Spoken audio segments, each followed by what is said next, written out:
ভাতা কোনোদিনও সমাধান হতে পারে না। ভাতা দিয়ে মানুষকে ভড়কি দেখানো যায়।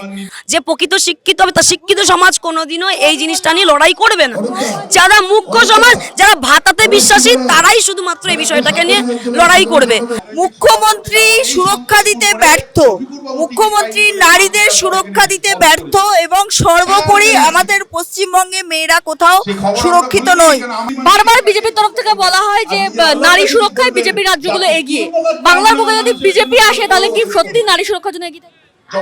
অবশ্যই এগিয়ে থাকবে। আপনারা জানেন যে পশ্চিমবঙ্গে পরপর আরজিকর হয়েছে, কসবা হয়েছে, কামদুনি হয়েছে, হাঁসখালি হয়েছে, পার্ক স্ট্রিট হয়েছে। মুখ্যমন্ত্রী সুরক্ষা দিতে ব্যর্থ, মুখ্যমন্ত্রী নারীদের সুরক্ষা দিতে ব্যর্থ এবং সর্বোপরি আমাদের পশ্চিমবঙ্গে মেয়েরা কোথাও সুরক্ষিত নয়। তাহলে আমরা বিজেপি সরকারকে কেন আনবো না, আপনারাই বলুন। মুখ্যমন্ত্রী তো লক্ষ্মীর ভান্ডার আরো বাড়িয়ে দিলেন, 500 টাকা বাড়িয়ে। লক্ষ্মীর ভান্ডার উনি বাড়িয়ে দিয়েছেন, কিন্তু বিজেপির ডবল ইঞ্জিন সরকার এলে অন্যান্য স্টেটের মতন এখানেও কিন্তু বিজেপি মহিলাদের প্রথম কথা চাকরি ভাববে, সুরক্ষা ভাববে এবং তার সঙ্গে কিন্তু স্বনির্ভরতার কথাও ভাববে এবং 3000 টাকা করে পশ্চিমবঙ্গের মেয়ে মহিলারা মারা তারাও কিন্তু পাবে। তো আমরা সর্বোপরি ক্ষমতা এলে, ডবল ইঞ্জিন সরকার এলে আমরা কিন্তু নারী সুরক্ষা দেব, এটা আমাদের অঙ্গীকার, বিজেপির অঙ্গীকার। দিদি, ভোটের আগে আমরা দেখলাম মুখ্যমন্ত্রী মমতা বন্দ্যোপাধ্যায় লক্ষ্মীর ভান্ডারে 500 টাকা বাড়িয়ে দিলেন এবং বেকার ভাতা যেটা কিনা এপ্রিল থেকে চালু হওয়ার কথা ছিল সেটা একেবারে গতকাল থেকেই চালু হয়েছে। কি বলবেন? ভাতা কোনোদিনও সমাধান হতে পারে না। ভাতা দিয়ে মানুষকে ভড়কি দেখানো যায়। পশ্চিমবাংলা জুড়ে মানুষ বুঝে গেছে আমাদের টাকায় আমাদের দিচ্ছে।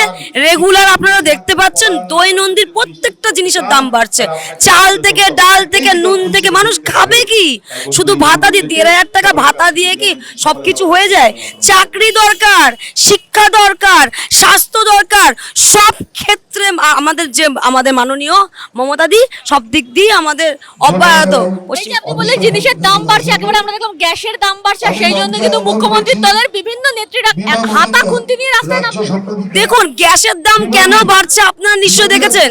পাশ্চাত্য দেশে যুদ্ধ লেগেছে, এই কারণে ওখান দিয়ে এখন দুদিন পরে পেট্রোল ডিজেলের দাম বাড়বে।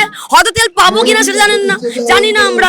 তো সেটার জন্য যে পেট্রোলের দাম বাড়ছে সেটা তো আমরা জানতে পারছি যে পেট্রোলটা মানে গ্যাসটা তৈরি হয় কোথা থেকে, সেই জন্য গ্যাসের দাম বাড়ছে। যদি যে প্রকৃত মানুষ হবে, যে প্রকৃত শিক্ষিত হবে, তা শিক্ষিত সমাজ কোনোদিনও এই জিনিসটা নিয়ে লড়াই করবে না। যারা মুখ্য সমাজ, যারা ভাতাতে বিশ্বাসী, তারাই শুধুমাত্র এই বিষয়টাকে নিয়ে লড়াই করবে। আর আপনারা এই কথা বলছেন, প্রত্যেকটা জিনিসের জিএসটিটা দেখুন তো, প্রত্যেকটা জিনিসে পশ্চিমবাংলার জিএসটিতে বেশি। আর আপনি পশ্চিমবাংলার জিনিসে দেখুন আর বাইরের জিনিসে দেখুন, আর যেখানে জিএসটি বেশি বলে এখানে মূল্য সবকিছুতেই বেশি পশ্চিমবাংলায়। মুখ্যমন্ত্রী এবং তার দলের বিভিন্ন নেত্রীরা তারা একেবারে হাতা খুন্তি নিয়ে রাস্তায় নেমে পড়েছেন। কি বলবেন? শুনুন, গ্যাসের দামটা কেন বেড়েছে, আমরা সাধারণ জনতা বা সাধারণ লোক প্রত্যেকে জানি কেন গ্যাসের দামটা বেড়েছে। এখন মুখ্যমন্ত্রী যদি ওটা নিজের নাটক দেখানোর জন্য হাতাখুন্তি নিয়ে বেরিয়ে পড়ে, উনি জানে না ওনার এখানে যে উনি দিয়ে দিতে পারছে না, মায়না দিতে ঠিক মতো পারছে না, সেটা নিয়ে তো উনি কিছু বলছেন না। আজকে উনি গ্যাসের দাম বেড়েছে, সারা পৃথিবীর লোক জানে যে গ্যাসের দাম কেন বেড়েছে, কেন পেট্রোলের দাম বেড়েছে। ধর্নায় বসছেন, কি বলবেন? এইটা তো নাটক চলছে, মুখ্যমন্ত্রী একটা নাটক করছে। এসআইয়ের যেটা গণতান্ত্রিক অধিকার উনি মানে সেটা মানেই বোঝেন না, যার জন্য তিনি এটা বলছেন যে এসআইআর, এটা ওনার পুরো নাটক চলছে। উনি গণতান্ত্রিক দেশে থাকে না মনে হয়, আর গণতন্ত্র কি জিনিস সেটা মনে হয় উনি জানেন না। আর ওনার সময় এসে গেছে, ওনার ধুলিসাৎ এবং পদত্যাগ উনি করবে না, আমরা সবাই এসে ওনাকে করে দেবো। আর উনি মুখ্যমন্ত্রী হিসেবে ব্যর্থ।